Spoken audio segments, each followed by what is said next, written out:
Welcome back. We talked in our previous video about how the cochlea takes vibrations and translates them into a language our brain can understand, neural impulses. Well, now that we know how to get this electrical signal, we need to understand how the signal gets coded. Our cochlea has two different ways to code the information passing through it. I think of this as how we can both speak and write in English or any other language. It's the same language, but we have different rules and different things that we can express with the different codes we use. There are some things you just can't convey in a letter, but the information lasts over time, whereas speech is an in-the-moment kind of a thing, but you can catch the tone of voice, the overall meaning, many things a little bit easier. Now, think back to the time waveform and the spectrum of sound. Are you seeing the similarity? Good. The ear uses two codes for sound at the same time so that we can understand all the aspects of the sound. In quiet, these codes give us more information than we need, but in noise, we need all the help we can get. And music is essentially just fancy, organized noise. Okay, the easiest way to think about the two codes is to remember the two types of motion detectors. The dancing outer hair cells are in charge of how much the basilar membrane moves at each specific place and how precise that movement is. If there's a lot of movement at 100 hertz, all of the nerve fibers attached to 100 hertz can respond. Less movement at 100 hertz, fewer fibers will respond. This is our rate place code. It lets us hear the information in the spectrum of sound. Using this code, we can hear different vowels and some different consonants, and even timbre of voice and instrument because of their spectral shape.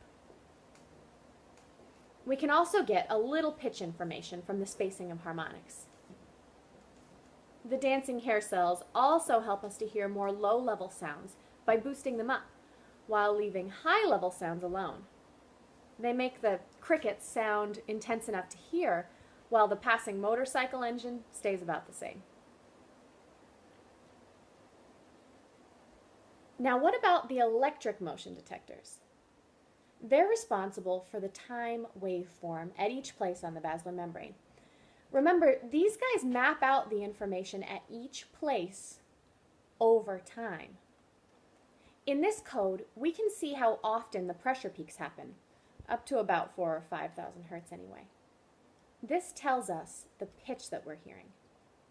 We can also see changes in energy over time, which you may hear as sounds getting softer or louder, or as sound being on or off altogether. It's on during the vowels and off during some of the consonants.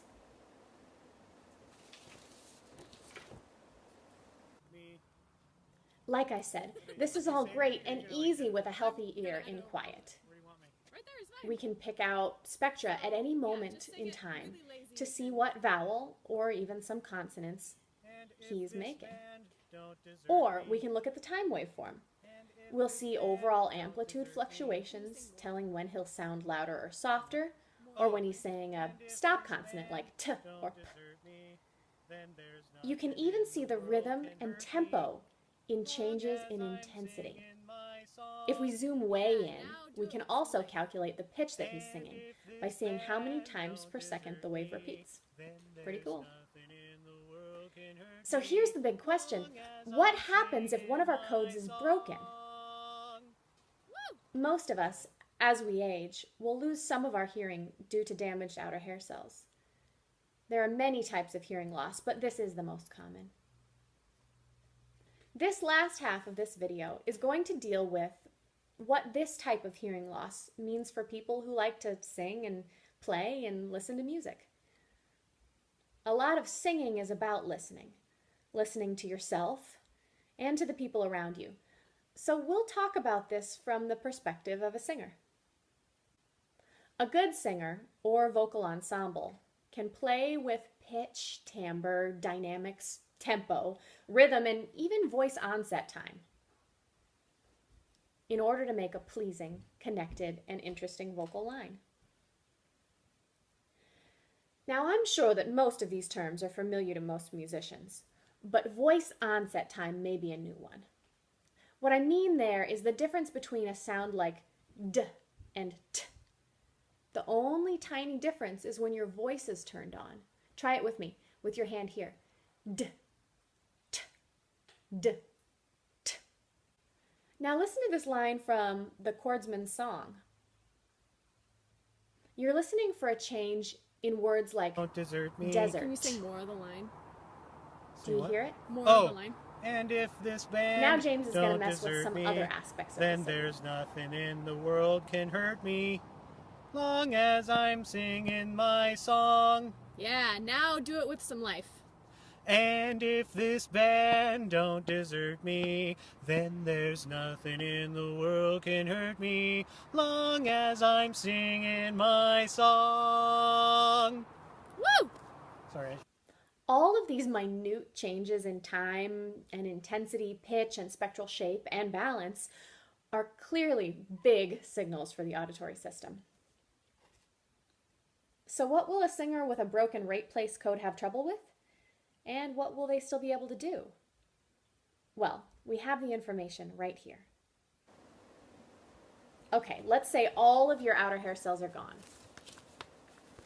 They can no longer boost up low-level sounds, but high-level sounds will still be picked up in the same way as before. So there's a smaller dynamic range between what you can hear and what's too loud. So now let's assume from here on out that you get a hearing aid and all those low-level sounds are boosted up to a level that you can hear. The dynamic range issue is still there. Most of the sounds are loud enough, but loud enough is still too close to too loud. You'll be able to hear large dynamic changes because they're coded by the different types of auditory nerve fibers, the ones that respond to lower level sounds and higher level sounds. They'll still be coded, it'll just be a little bit different. A big issue for you will be hearing small changes in vowels. If we look back at the spectrum of an ah and imagine that there's no outer hair cells to boost up the basilar membrane motion and make it more precise, all of these frequencies will get lumped together on the basilar membrane. The spectrum will get smeared, so little changes we try to make to match vowels will be very hard to hear. Hearing the timbre of a voice will likely be affected too. But look back to my dad's and mine. Even if these high frequencies were smeared, as long as they were audible, you could still hear the difference. Hearing differences in consonants like s, f, and sh should still be possible too, for the same reason. Your sensation of pitch may be a little different with this type of hearing loss, especially if you have perfect pitch or absolute pitch. The motion of the basilar membrane is actually happening at a slightly different place than before, so different nerve fibers will respond than used to. Luckily, most of our sensation of pitch comes from the other code, the temporal code.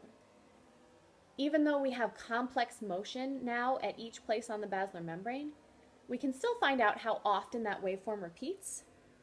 It's that repetition that will tell us the pitch. Now, it won't match the place anymore, so it'll likely be a little weaker, and intervals between notes may not sound quite as clear. But you still have something to work with. You can still sing. Now we've got all the bad news out of the way, and the rest is really pretty good. All the things on this side of the board that the temporal code is in charge of will still be pretty good to go. Like I said, you'll still have most of your pitch information available. Aspects of musical timing, like rhythm and tempo, and also small timing changes like voice onset time and starting and stopping together with the rest of the group. These will all still be coded. Most of what singers have to be able to do will still be possible, even with outer hair cell damage, thanks to our remarkable auditory system. All right, that's it for this video. Stay tuned for the director's cut, listening across the chorus, where we'll talk about how we pinpoint where sounds are coming from and follow those sounds over time. We'll see you then.